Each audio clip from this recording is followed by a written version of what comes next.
horses? Yeah. Oh, man. Hey. That's nuts, I bro. can't hear myself. Could I have Can another you one turn for me the up road? over there? Yeah, here you go, A little dude. bit. Who took my hat? Hey, Oh, everybody. come on. Can you hear that now? Yeah, All sure. right. Thank you. Here. Hey, share. Yeah, You gotta give share, him the bro. bottle. You bring Come it on. all? What is in this? We just I let don't him know. have his own There's a bottle. worm in this. He made that in the basement. That's where the booze Disgusting. is. Inside the Oh, worm. God. Welcome to Phil and Ted's Sexy Boomer Show holiday party. Who No are music and no chicks. No chips. Oh, no. Oh, man. Yeah, I got a split.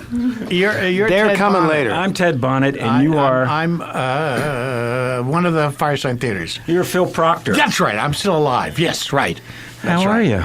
I don't know. Oh. Feel me. How do That's I okay. feel? Well, ooh, Huh? pretty good. Good. Okay, Yeah, that's fine. Pretty nice. It's enough for me. We decided to have a holiday party this year. Yeah, and why we not? thought, what better party to invite than Bob's office party? Some of the That's cast right. of Bob's office party. Bob's holiday office party, excuse me. Excuse me. How dare you?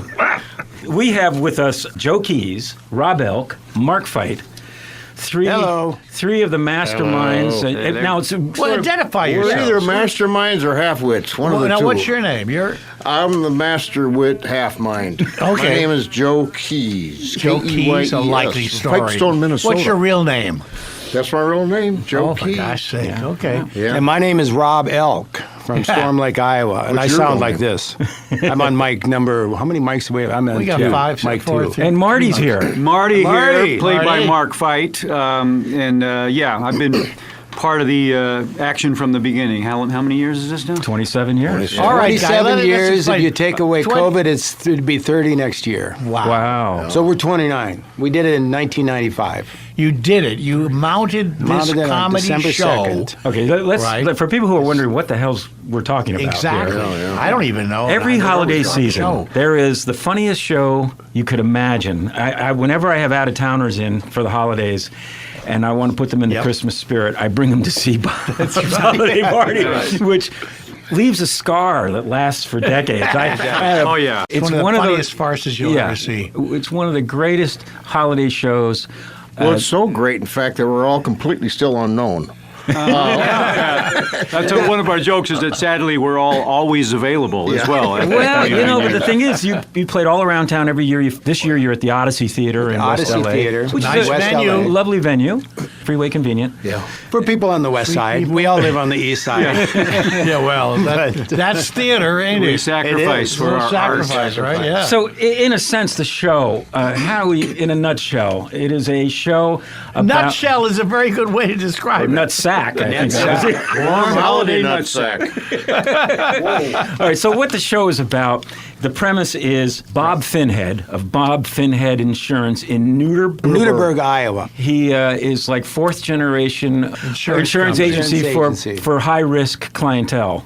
Essentially, is my gist, and the show is Bob Finhead, played by you, Rob. Yeah, I do insure high-risk individuals. But I try to insure everybody, but everybody that comes to my party is a high-risk individual. So it just That's for sure. turns out that way. Yeah, the booze flows endlessly. Yeah, so I have a little party every year, and I invite the people in town, my best friend, Sheriff Joe Walker.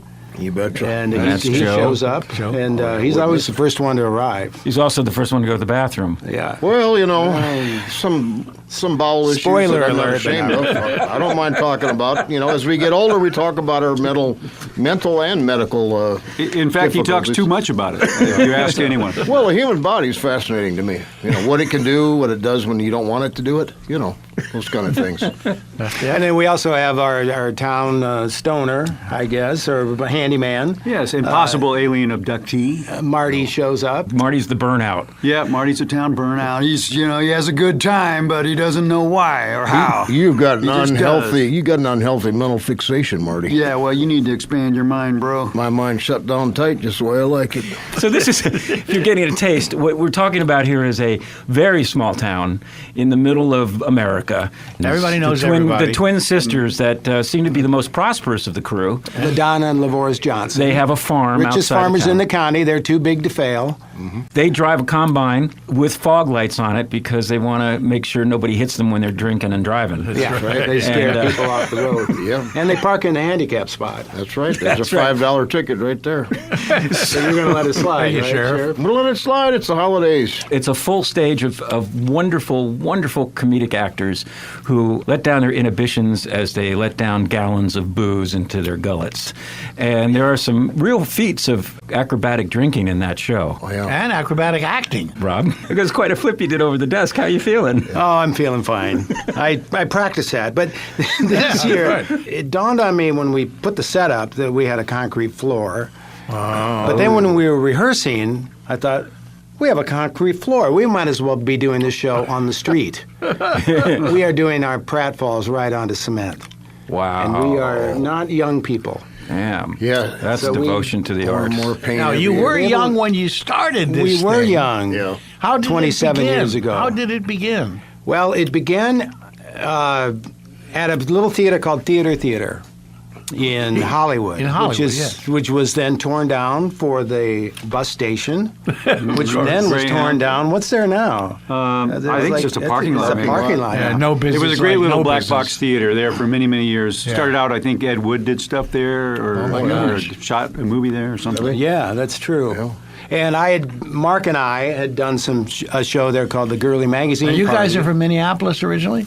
I'm from Iowa, but I grew up in. I went to school in Minnesota, ended up in Minneapolis. Is that how you guys I'm from met? Minnesota, yeah. Joe's from Minnesota. Yeah, and that's how I got wind of you Minneapolis. back in the 90s, is a large group of very funny people came from Minneapolis, came to Hollywood, Yeah. and Yeah. were performing everywhere. It's like a hidden subculture of comedy in this town. There was a lot of people in the show that I guess it was because you knew them or and drew them in, the Minnesota actor, comedian. Yeah, we were connection. doing some stuff out here, but then there was a group that came out to do a production of The Bad Seed.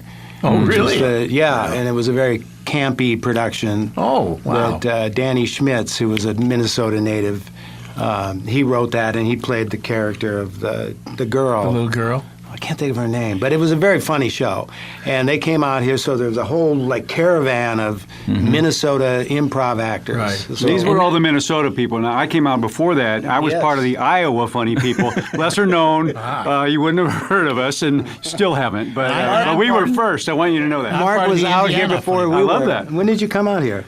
With, 85. I yeah, think. Did you? 85. When'd you come Brothers out I in? came in '93. So I was out here in '89. I came out as a See, I stand-up blazed a comic trail on the for you road. guys. Yeah, Now look you at you did. go. So, but the first thing I saw, I got wind of you, was the girly Girly Magazine magazine party with Jim Turner. with Jim Turner. Now, people may know Jim Turner from Arliss. And I mean, because you all act and work. I mean, you have sort of day jobs, but you have this wonderful collective of very funny people who put on shows for the sake of it, for the art of it. You have a very loyal following. I mean, you have full houses. we do. We wouldn't be doing the show for the 27th year if people didn't show up to pay for it. So Really. what's really fun about the atmosphere and the energy of the show, of attending it, is because it's just everybody's ready for hilarity. I mean, seriously, bawdy Especially hilarity. these days, man. oh, no We doubt. need a good laugh. And doing something for 27 years is extraordinary. I mean, that's really unheard of. That And now I'm thinking, no matter what happens, I mean, hopefully we'll stay alive. And of course, if any one of us goes, we could be replaced, of course. Oh, I don't know about But that. now the challenge is 30 years. I was thinking about this today. Like, we got to try to get to 30 because that's a landmark. Yeah. I want to right. get to the point where we're coming out in walkers. Yeah. And we're Yeah. Wheelchairs. Well, it'll still work no matter how old we get, because the main joke is Rob's character Bob. still can't get out of town. He wants So to get even out if of you're town. 99 Yeah. years old, still not out of town. He You That's wants guys, to are money to so, the big you guys city. are so smart and clever. It'll be hard to find a hip replacement. Hey, nice. We're stealing that. But speaking of generations, it just made me think about, I don't have any kids. Joe doesn't have any kids, but Mark has a daughter.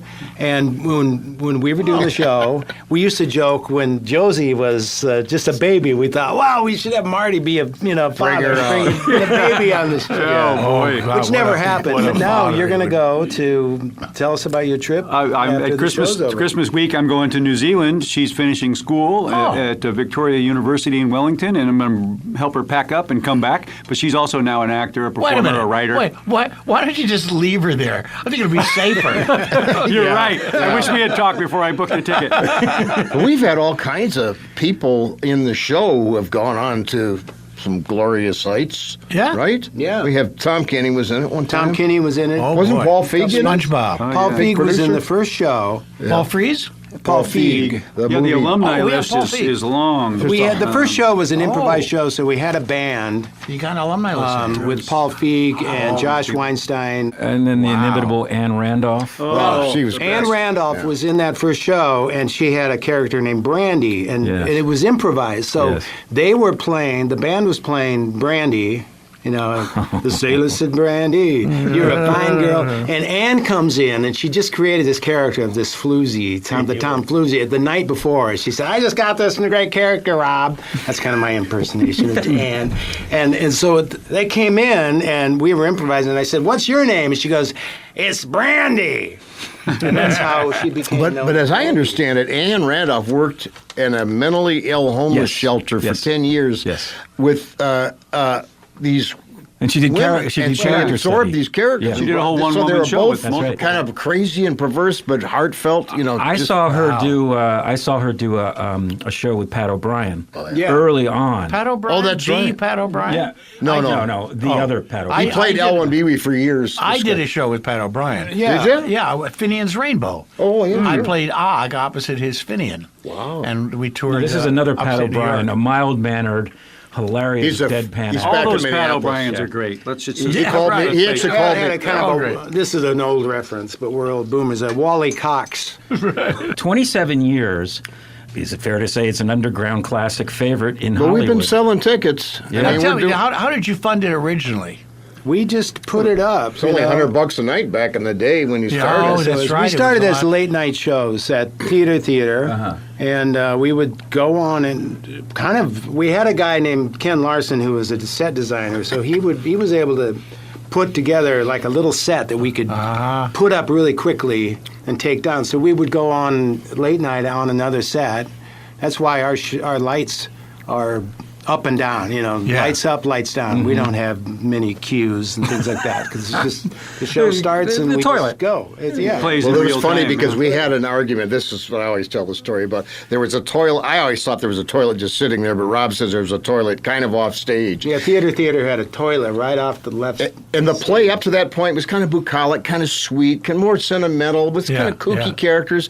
And I just sat down on the toilet telling that speech, and it was like, oh, horrifyingly kind of funny. Yeah. And then I think the show from then on started to bend a little more towards not just me, but everybody's behavior became a little more crazy. Well, a it little definitely more sets a tone. yeah, Flushed but it with still success. has the heartfelt stuff in it, which is great. And when you do something for 27 years, to keep it fresh, Yeah. you have to inject new material. Right. It was tough this year because what's his name got elected. I was like, we were supposed to work on the scene the twins bring in, the conservative farmer sisters. Yeah, right. We waited a day, and then we talked, and it was like, I don't know, people's attitudes. We don't want to start any kind of conflict, have people even thinking about this. But we wrote something and sent it back and forth. And then he wrote some stuff I didn't like, and then 2 days later I realized I was wrong, that stuff was funny, and then we put it together, and those jokes end up working really good.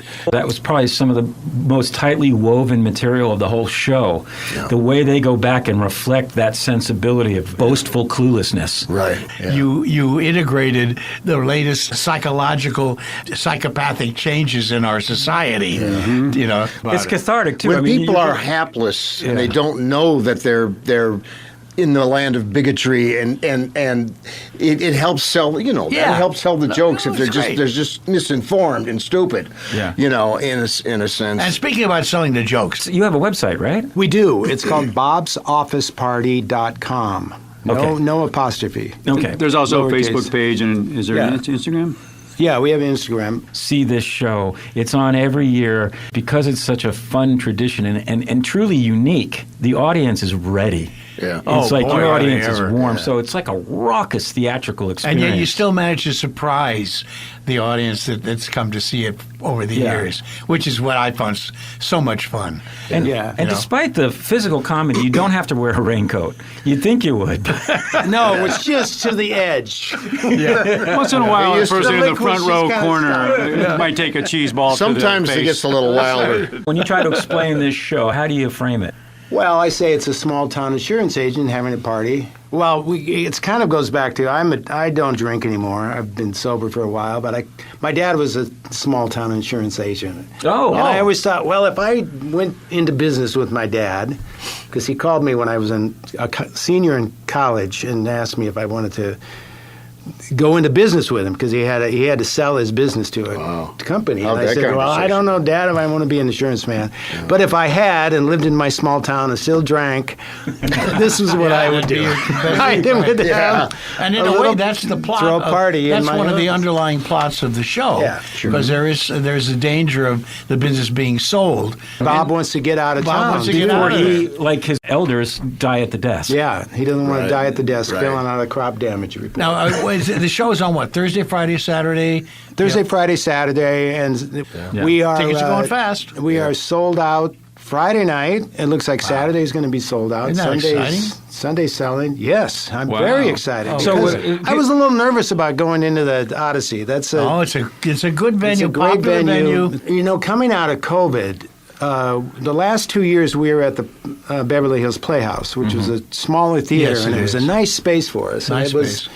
They had they had 50. I'm going to talk like a producer for a second. They had Sure. 50 seats that were like bolted to the floor, and then they add chairs later. But if you had a smaller crowd, it would still look like a good crowd. Yeah. They were doing they're doing a show this year, so it wasn't available. So we went to the Odyssey. Oh, I'm It's a glad. bigger venue, and I was still, the people coming out for theater. That's still. But it's a making me- beautiful set. It's a beautiful set. Yeah. It's a wonderful set, isn't it? It is. Are you still talking as a producer, or are you Oh, changed yes. back to your other character now? Now Are you I'm still back a in my producer? Bob's character. I hate that when you play that producer guy because I don't know how to deal with it. I don't know what. Well, you- It makes you nervous. Makes me nervous, and it's not from here. It's different. 27 years. I mean, you were doing this before the internets, Yes. right? Is that a And- group, or- yeah.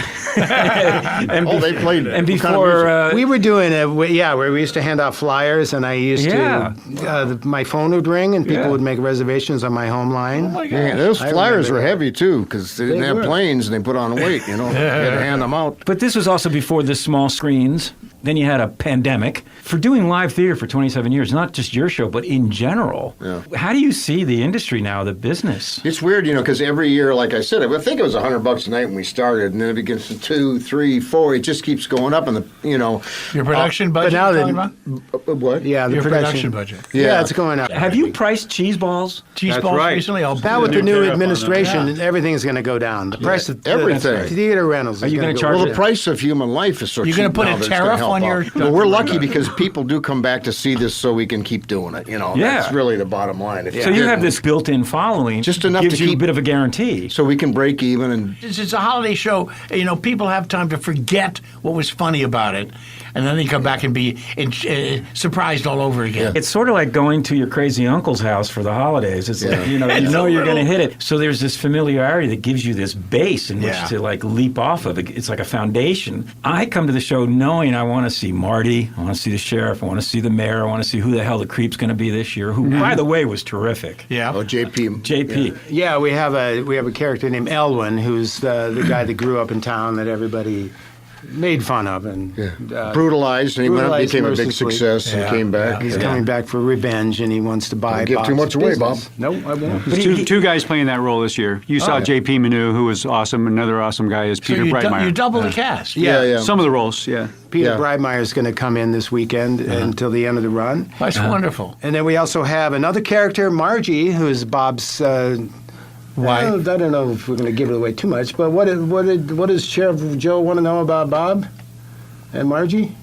Are you guys improvising right now? I guess we are because I don't remember the line. Somebody should have That's wrote another this thing down. we have to. How's Margie doing? Oh, how is Margie doing? Well, she's Bob? fine, I suppose. How's her husband, Roy? Oh, well, he's fine too. Well, You've been spending a lot of time with her lately, Bobby. Well, we're just good friends, just like we're just good friends. Yeah?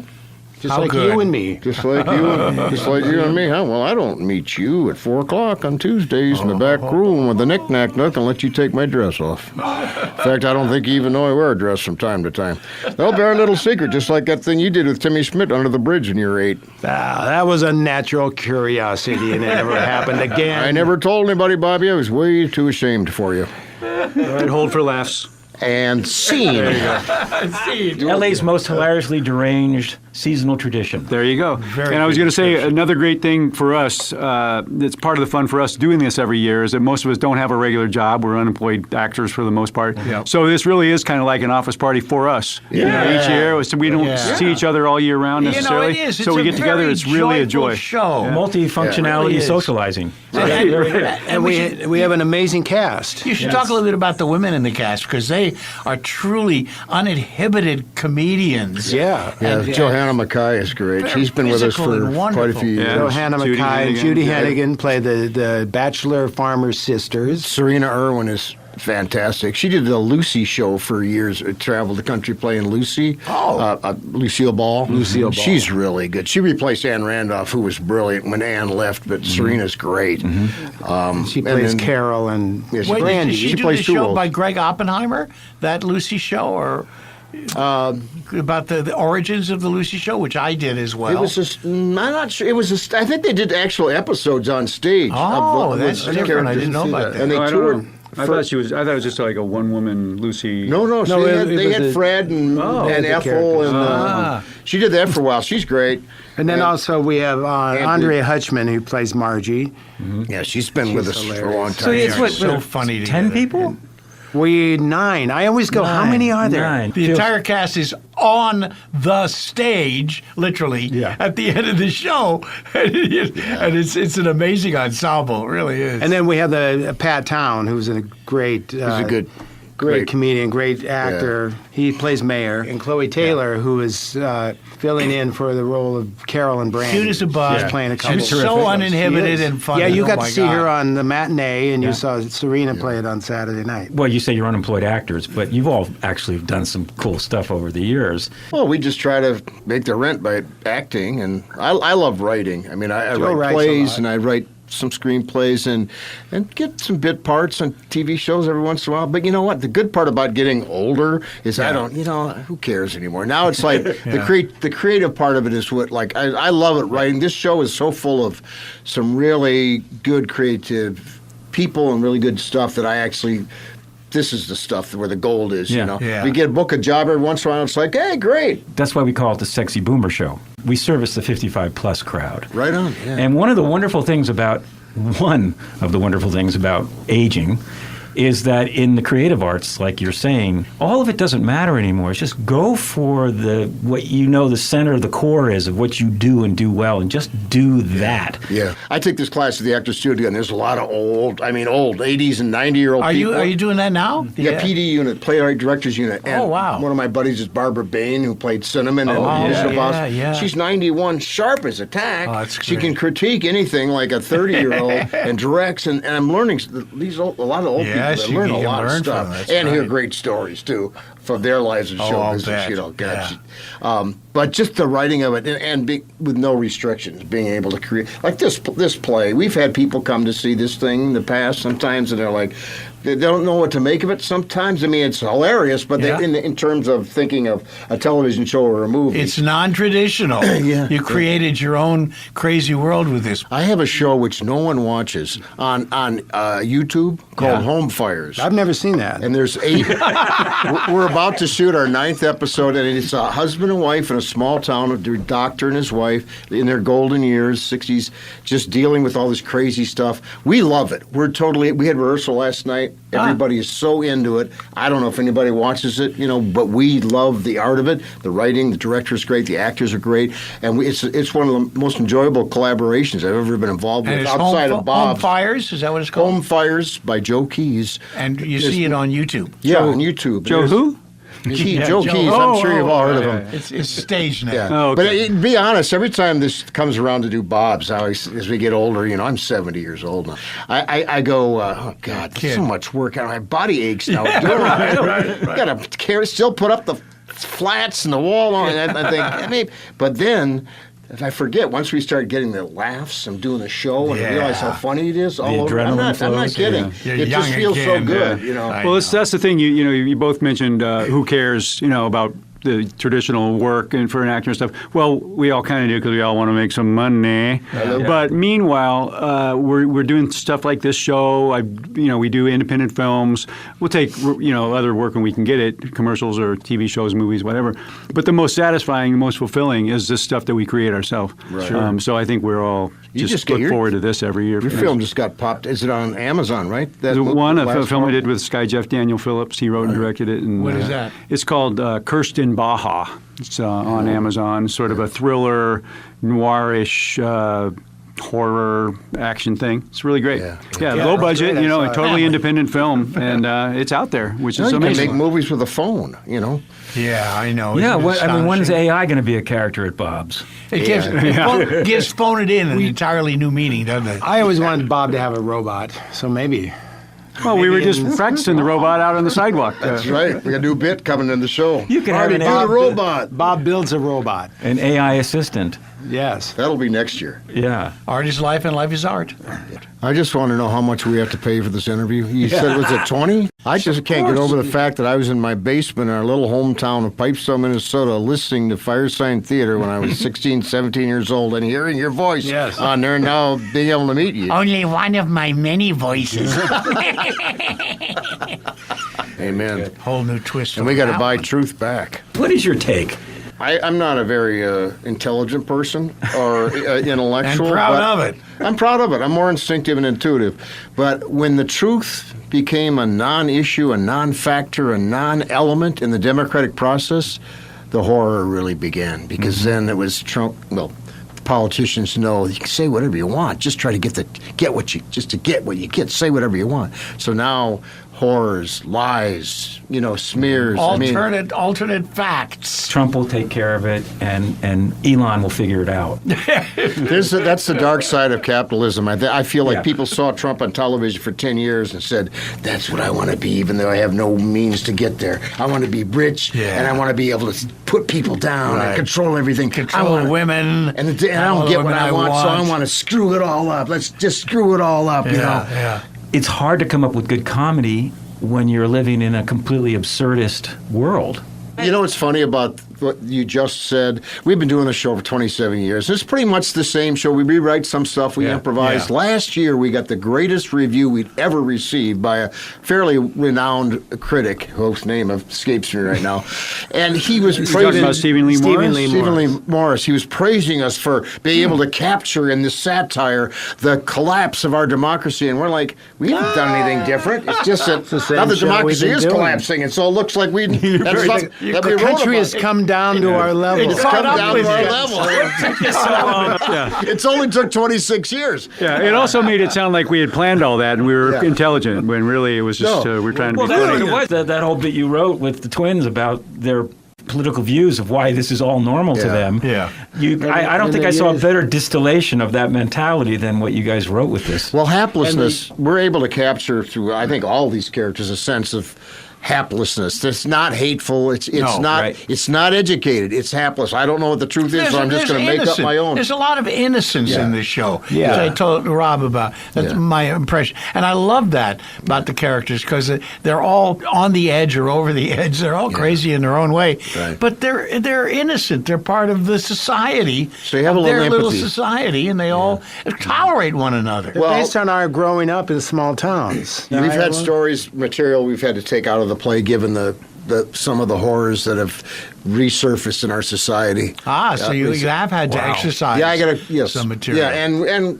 but it was strange because for 10 years we did a certain certain run, but it became, when anti-Semitism became popular again, dare I say, we had some jokes that showed how hapless and ignorant people were, and we got some letters from some Jewish people, and I couldn't defend what we were doing anymore because it had turned into such a horror, so we just removed those jokes. That's a really good perspective because in the 90s when I came to see it, before 9/11, it was a different country. Yeah. We were still living high on the hog. Mm-hmm. Now we're beyond that. We've had 9/11, which changed everything. Yeah. And then started it. And then we compounded it over and over again. And then Trump, this started 10 years ago. Well, I remember Blaming the the year different- the year of 9/11. We almost didn't do a show because I was thinking, can we do this show? And we ended up doing it, and it went well. I'm glad we did it. That opened I think the we doors. didn't do a full run, and then I was just going to say 2000, the Bush Gore years. I remember that decision came down in December, right? Didn't that take that long? So we were shocked. I remember being shocked when we were putting that Hey, show listen, on that year. Firestein was doing a performance in Washington, D.C. at Listener Auditorium the day that Reagan was shot at. Is that right? Okay, and I was driving with behind Peter Bergman in a rain to the theater, and he stopped his car in front of us and ran out. Said they tried to kill Reagan, and we had a bit which was called the Pageant of the Presidents or something, and we had to figure out, was he going to survive? Remember, there was was he killed? Was he wounded? Right. And so we were on tenterhooks to change our material for that show in the hour before the show. So I know what that feels like. Well, then the year of that's amazing. That's a great story. The year of I was just going to say the year of Trump. We didn't before the primary.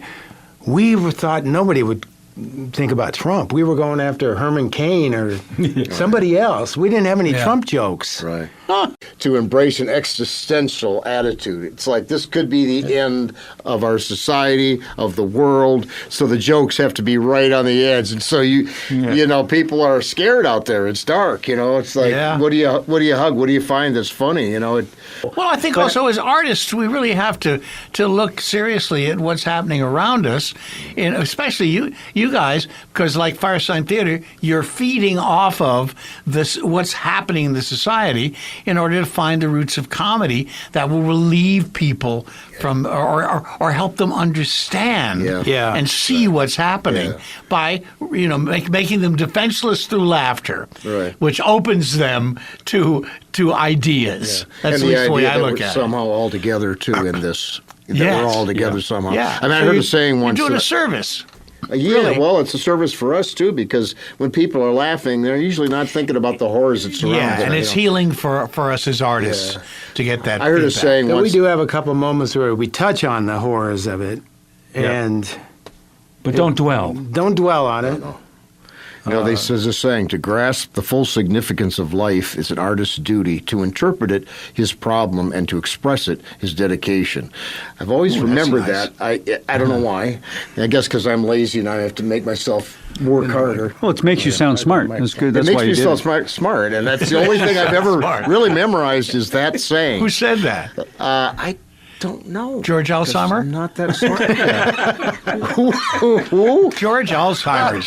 He said everything I quote. I said who Well, three times. that's another thing about your show that is so cool. If you can create a critical mass of laughter and joy, you raise everyone's mood, first of all. Chemically, people come off that show high. Endorphins. The endorphins kick in. Right. And that's really necessary right now and healthy. And if you wanted to distill it down to one little thing, you realize all these inappropriate, uneducated, people, but at the end of the day, there's love, there's kindness. They like this guy Bob, who is just there for them, even though he sacrifices himself to stay with them when they're riddled with imperfections, because he knows they all need each other.